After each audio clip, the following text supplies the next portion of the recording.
So welcome. This video I really didn't think I'd be making, but I've been dossing about wondering what I wanted to do for Guild Wars 1 a couple of days. And you guys really enjoyed all the Buildcraft stuff from the Monster Draft in the Faction series. So I figured, hey, I'll talk about this anyway. There is another team comp that I've been messing with since putting away the Elementalist setup I showed you in a previous video. And that's the idea of a Fragility way build, which is not entirely novel. Some people have tried this before, and you can actually find a few variants littered about the PvX wiki over the years. Even way back when in Guild Wars 1's prime, a lot of people tried this. But I kind of had my own take on it. It does vary a little bit from how other people have built. And so I kind of wanted to talk about it. Particularly what's on my mind is how Heroes AI actually has them utilize skills. So first, you got the basic question, how does this work? What is this? Well, it revolves around this skill here, Fragility. It's a Mesmer skill, and as a Mesmer main from Guild Wars 1, it's one of the skills that I was most familiar with. I used to use this in PvP to spike people with a Necromancer elite called Virulence. We'll have a look at soon. But so Fragility is a hex. It's an AoE hex since later balance. And it's very spammable, low energy, low recharge time, long duration. So you can just splash this everywhere.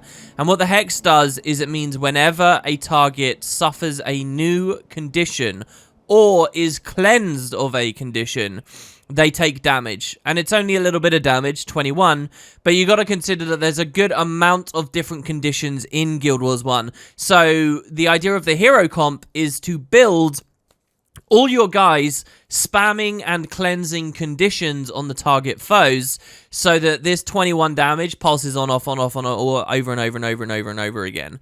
And so what you actually end up with, if you roll with this, is a composition where you, the player that is casting Fragility, is kind of the main DPS in the whole group. It's really kind of funny. The other hero comps that I've built recently, I've been trying to maximize the amount of damage heroes can do based on how the AI determines what skills they should use and what order and so on.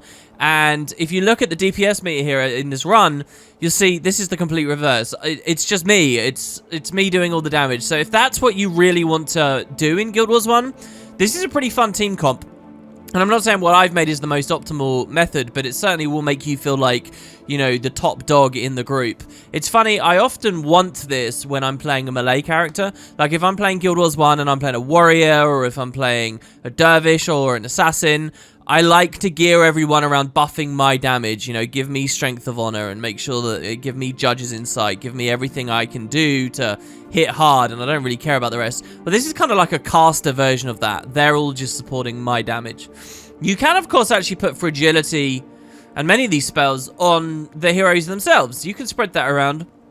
But there's a thing of micro, where if you're going a composition where everyone's spamming conditions everywhere, you really want Fragility to be on. And if Fragility gets cleansed or whatever, you need it to be there. So by having it on the player, you can ensure that it's one of the first spells to go off at the start of a fight. You know, it can even be the engagement ability.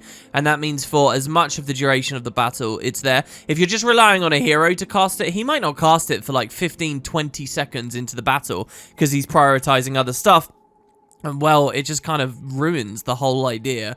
So you don't really want that. You can, of course, put it on a hero and micro, but I've just decided to have it on myself here.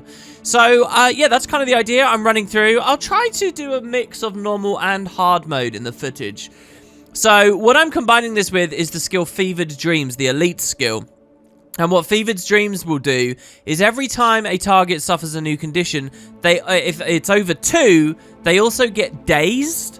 So Daze is just like mass shutdown for casters. And also we have a ton of blinds in this comp, because blind is a condition too. And so that is actually mass melee shutdown also. So it should do okay in hard mode, realistically, because you're knocking out so much of the enemy's capacity to do damage. But we'll see how the footage looks and feels there. By the way, as well, any Guild Wars 2 players watching me and you're thinking about blind with Fragility, that sounds like a great combo, doesn't it? Because they take damage, get blinded, and then they miss and take damage again. In Guild Wars 1, blind is different, and it's actually, in my opinion, way more OP. Blind is like 90% chance to miss, and it just sticks there. You can miss 1,000 times, and that same blind will be there. It doesn't get ripped after the first loss of a hit. It just sticks about. So there is that to consider. The synergy with Fragility itself is not quite as high as you might think. Anyway, so here's basically how I'm playing, and I've orchestrated my skill bar here left to right to sort of show the general order that I like to engage on. So first we put Fragility in, try and cast it in the middle of a group or something to get as many enemies with it. I might occasionally as well, is you'll aggro, cast Fragility on like their backline, and then you might get some frontline enemies that didn't get the hex run forwards, and it might be a good idea to actually just straight away retarget and get those with a second Fragility too, nice and early. But yeah, you spread a bit of Fragility out, you pick your main target, and you put Fever Dreams on them. So for 26 seconds, that target will spread automatically all condies on them to everyone around them, and they'll get days and spread the days. So it's like automatic Guild Wars 2 Epidemic, basically. Very, very strong, and of course what that means is you've just AoE'd everyone with Fragility, and now all you have to do is focus condies on that one target, and everyone's getting spiked by them because as you condi the Fevered Dreams guy, everyone else around there is getting the condies and the Fragility too. I follow that up with an Accumulated Pain. This isn't the greatest skill, really. There's lots of ways to apply Deep Wound, but Deep Wound is the condition I'm going for here. It's also some nice flat damage. It's also not heavy on energy, and really the main reason it's on this bar is that both Fevered Dreams and Fragility are illusion magic, and so is Accumulated Pain, so it just kind of fits on the bar quite well. The next one I've gone with here is You Move Like a Dwarf. So this is actually very energy expensive, let me be clear. All these first 4 skills you kind of rotate through very fast, and it will hurt your energy. I'm actually using a Blood is Power backline support, which you'll see in a second, to help me with that. But it is not necessarily the only thing you can put here. It might be better to take something else. I like You Move Like a Dwarf, not really just for the knockdown, but the combo of crippling with Fevered Dreams is really nice. So just to be clear, Fevered Dreams hits all foes in the area. Now, in the area is the largest AoE designation in Guild Wars 1. You've got in the area is the biggest, nearby is slightly smaller than that, adjacent is slightly smaller than that, and then you've got just the target itself. So this is basically going to be a huge AoE cripple, which is, you know, a mass snare. I think even in the Elementalist video, if you guys watched that, I talked about this concept just to keep things balled up so that they'll get nuked by fire magic and fields a little bit heavier. Well, I like that, and I'm utilizing that here. Obviously, 80 armor ignoring damage and knockdown is pretty good too. This is one of those skills that I still, to this day, wish that there was a balance patch that made that typed damage. That should be like blunt damage or something. I know like you're shouting at them, so like what would that actually do? But that should be armor respecting. In any case, so that's kind of the opening of the bar. These are the main things that I use. The right hand side of the bar is slightly more techy. So first of all, I've got the Summon the Ruby Djinn. Energy expensive, but it's an Asura skill and it lasts a long time. So you're casting this like earlier than the fights even really began, so the 10 energy doesn't really count. As a Mesmer with fast casting, the 3-second cast time is really, really short, which is fun. But this guy spams Immolate, so this guy spams Burning. I've noticed on a lot of the guides online, they try really hard to get Burning into the comp and to spread it around. Well, I think this is a good start. Just this and then a little bit of supplementary burn from elsewhere in the team is fine. A lot of people don't think about the Ruby Djinn, but there it is. And yeah, I do agree with it very much. You just summon him, and as soon as you Fever Dreams, he slaps an Immolate out, which burns the whole team now. The whole enemy group because of Fever Dreams. So he's just following you around. I have 2 Signets because, again, even with Blood is Power backline to bump my energy up, it is still such an energy expensive build that the right hand side of the skill bar has to be cheap. So I've gone with 2 Signets. I've taken Necromancer secondary and the Barb Signet here. So this is a blood magic thing, and you notice from my attributes, I hardly have any blood magic. I'm doing this, so it's only 5 seconds of bleeding. I'm doing this to spread bleed around, right? All on its own, this will be adjacent. It will be your target and, you know, minor AoE to adjacent. But because of Fever Dreams, it will go further. This is just more Condi. And the fact it only lasts 5 seconds isn't really a big deal, because the effect of the bleeding itself doesn't matter to me that much. Because, in fact, it's even better if it runs out quickly. You might even remove these blood magic points to go to just 3 seconds, so that you get the 2 fragility spikes nice and quick. The one on application and the next on cleanse. Again, that was what a lot of that PvP build was like back in the day. But the thing is, even if the on leave effect wasn't there, I still wouldn't care much about the duration on this, because so many conditions already have degen. Like, if I'm mass burning people, and I'm mass diseasing, and I'm mass poisoning and stuff, they're at the degen cap anyway. So, this doesn't matter too much. And I have other sources of bleed in the comp. But hey, so yeah, the Barb Signet, what this is really good for is proccing bleeding into disease with the Signet of Infection. So, if the caster is bleeding, then they get diseased. Diseased, if you guys don't remember or don't know, in Guild Wars 1, it's a degen condi that will automatically be AoE. If you walk next to someone with disease, then it will spread. It's a contagion. So you don't really need fever dreams for disease, but it helps a lot because a lot of the time the enemy AI won't move them close enough to each other. I like having Signet of Infection as a big part of the disease, because if you're thinking of this as like an all-round comp, if you just load disease on all your heroes, they'll spam it on anything and everything. And if you're in, say, corner and you're fighting corner and guards, well, you've probably got a mostly human team, and then you spread disease to the enemy humans, and the disease comes back on you, and that sucks. But if you have the disease on the player bar, then, well, you can just know, okay, I'm not going to cast that on a corner, and that's not going to interfere with you. All that said, I do have another copy of disease on the comp. The other thing about disease is, if you have a look at the game, there aren't actually that many really accessible places to get disease. Like, if you look at like one of the most basic disease skill in the game is a necro skill. I think it's rotting flesh. It's like 25 energy. So you need it on something with like soul reaping or something that can really get through that energy comfortably. And heroes is just so fiddly with that sort of stuff. So anyway, yeah, Signet of Infection I've gone with here. And you'll notice everything I'm doing is like condis. Daze, deep wound, cripple, bleed, disease, burn. And then finally, there's Hypochondria. So this skill's really fun, and I think it'll be interesting to look at from a Guild Wars 2 player perspective. Transfer all conditions from all foes in the area to your target. So what is that? This is like reverse Epidemic. This will take everything and cleanse the entire enemy team that was in range. And note here, by the way, this is in the area. So once again, it's the largest range. That's really important, that the size of that, giving you the quality of life so you actually hit multiple targets with it, is very, very, very important. That will cleanse them all and dump it all on your target. So you might think, wow, that's going to be really amazing. That will spike your target to death. Let's be clear here.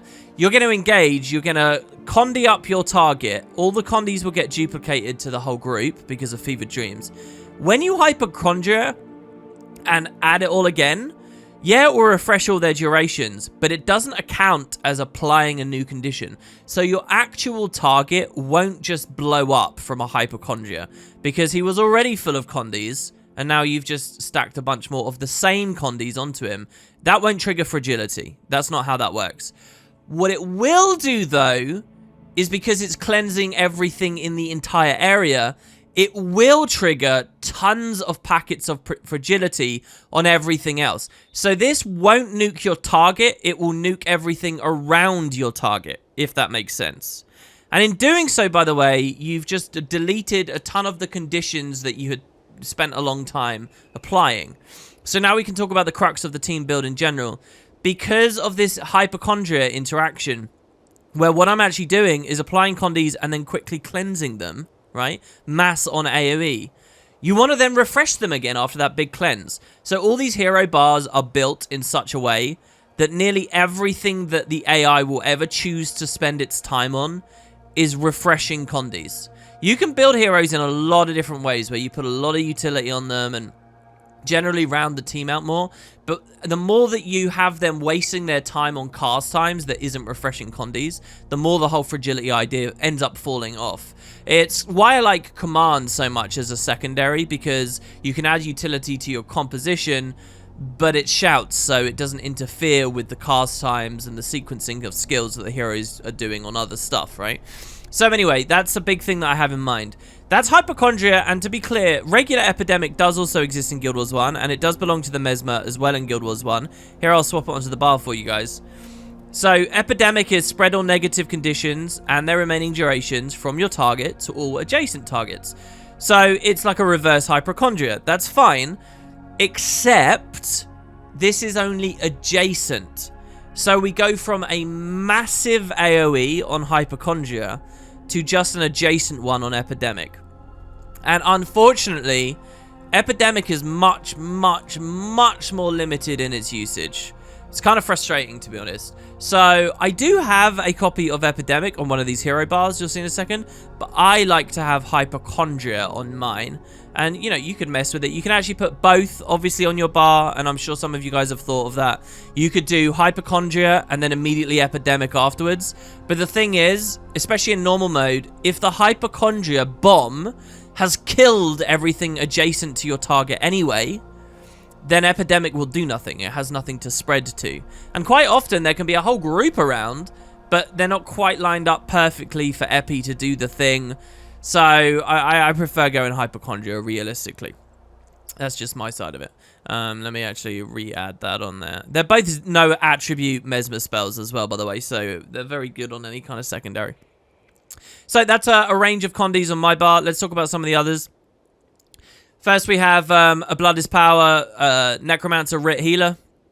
There's not much to say here. This is probably my favorite bar in the game at the moment, with the exception of Recuperation, the Spirit here, which you obviously don't need to go for.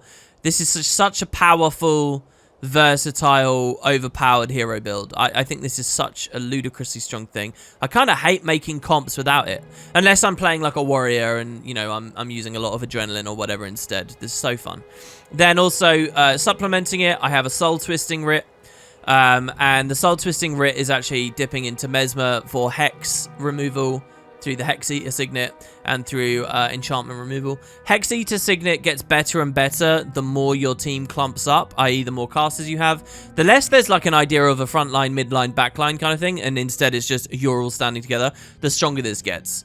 And this comp like only has one frontliner, so I think it's fine.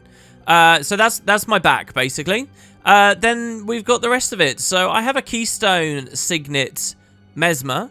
If you guys don't know how Keystone Signet works, this is a lot of later game buffs, really. I've got a res tick on this bar, which probably you could get rid of. You could change for something else. But again, if you swap that off for a skill or a signet that doesn't actually contribute to applying condies, it kind of, you know, the comp can lose a bit of weight. So, and I wanted more reses on there. So, anyway, the idea here is that you've got, and obviously fast casting, you can fast cast the res tick, which is interesting enough.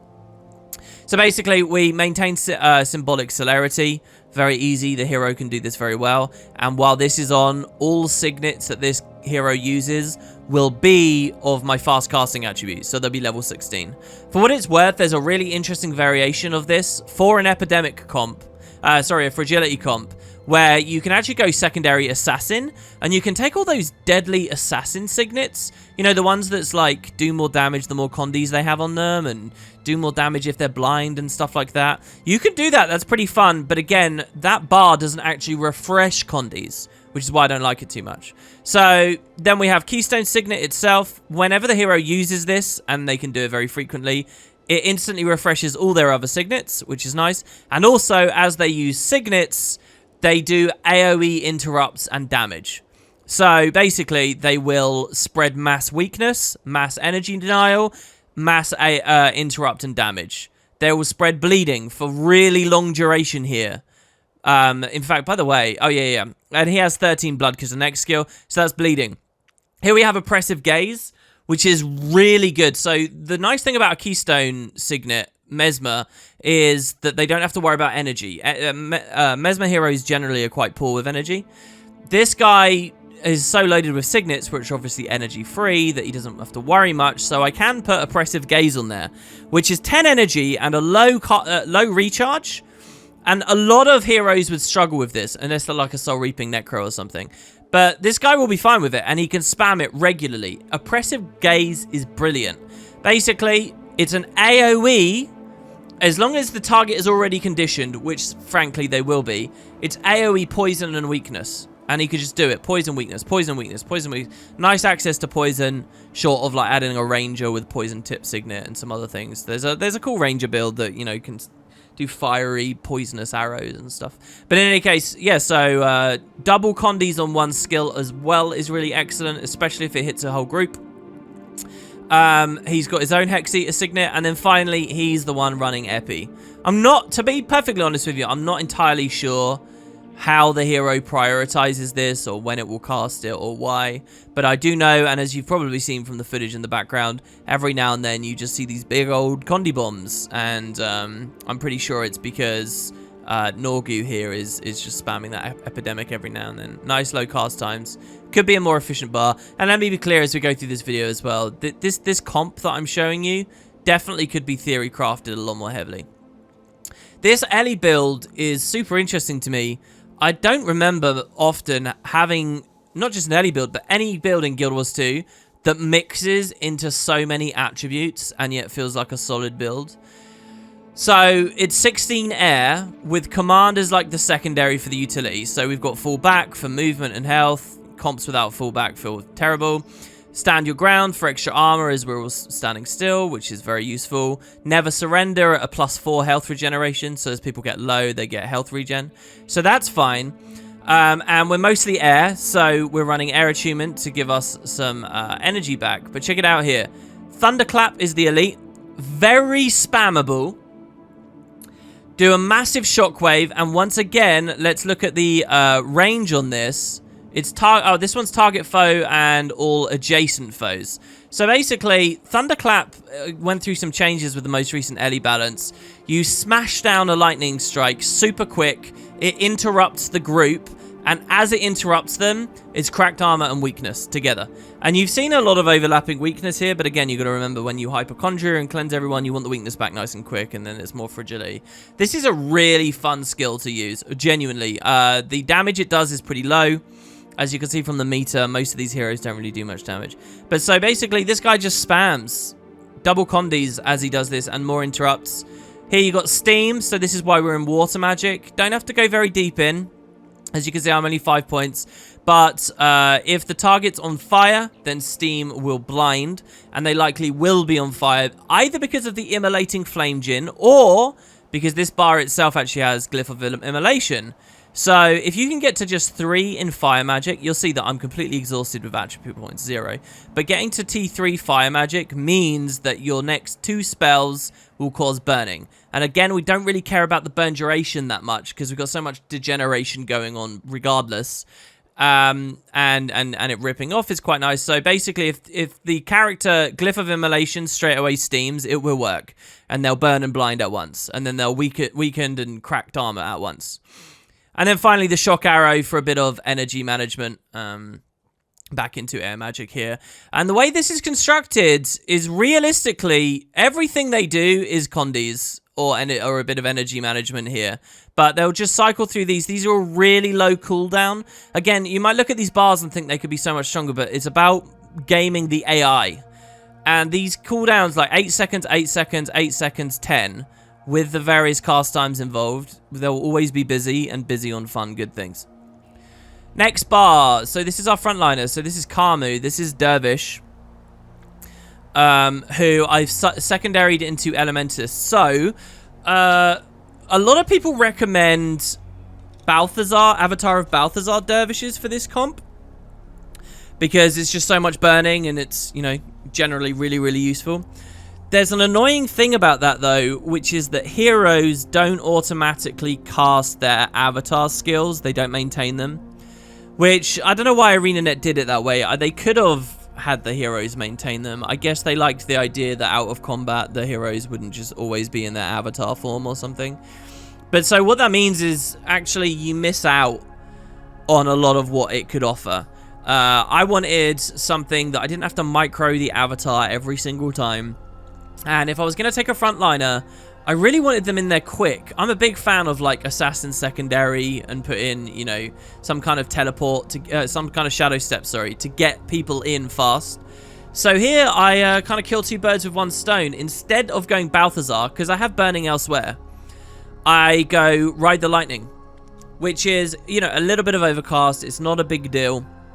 And this will allow the Dervish to teleport in and then AoE blind. So what will usually happen is I move in and Fragility, and right as I hit Fragility, Karmu ports in and blinds, and we immediately start getting value out of the Fragility straight away.